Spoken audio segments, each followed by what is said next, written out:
જય માતાજી, હું પદ્મિની બાવાળા. જે પણ અત્યારે નિવેદન આવ્યું છે આપણે જયરાજભાઈનું કે અહીંયાથી અંત છે, તો જયરાજભાઈ આપણે અંત નથી. આપ ક્ષત્રિય સમાજના દીકરા છો, અમે ક્ષત્રિય સમાજના બહેનો છીએ, તો આપને થોડોક તો વિચાર કરવો જોઈએ ભાઈ કે આપણે એકલા આપ ડિસિઝન નથી લઈ શકતા. અને હું રાજકીય લેવલે મોદી સાહેબને પણ હું પૂછવા માગું છું કે રૂપાલાભાઈ વિરુદ્ધ 10 ફરિયાદો થઈ છે, માનહાનિના દાવા થયા છે, તો એને અરેસ્ટ કેમ નહીં? કેમ? આમાં હું એ પ્રશ્ન કરવા માગું છું કે રાજકીય લેવલે કોઈ પણ ગુનો કરી શકો છો, એ બધાને ગુનો કરવાનો હક છે.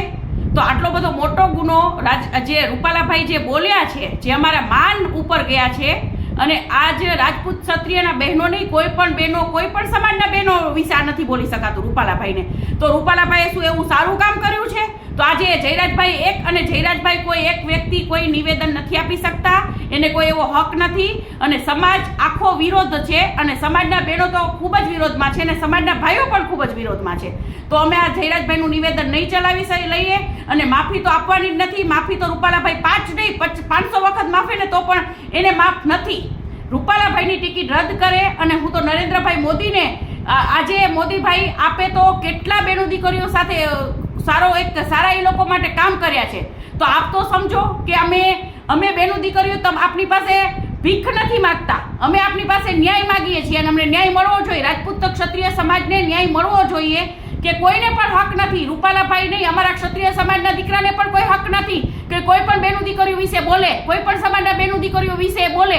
તો રૂપાલાભાઈએ શું આ સારું કામ કર્યું છે? આટલા મોટા હોદ્દા ઉપર આજે એમને ભાજપ પાર્ટીનું નામ બદનામ કર્યું છે કે ભાજપ પાર્ટીમાં જો આવાને ટિકિટો દેશો ને તો કાલ સવારે ભાજપ પાર્ટીનું ખૂબ ખરાબ લાગશે. એટલે આ નિવેદન જયરાજભાઈનું કોઈ રાજપૂત ક્ષત્રિય સમાજ સ્વીકારશે નહીં, અને અમારો વિરોધ સતત ચાલુ રહેશે.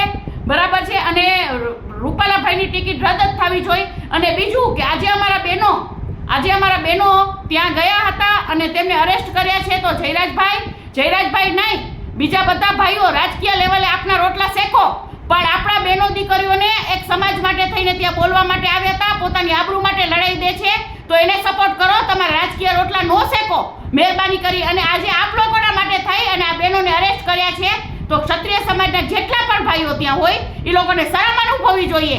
આજે રાજકીય લેવલે આપ રોટલા શેકો છો તમારા ખુદના. આજે સમાજમાં તમારું કોઈ પણ માનપાન નહીં રહે. આજે એટલું તો વિચાર કરો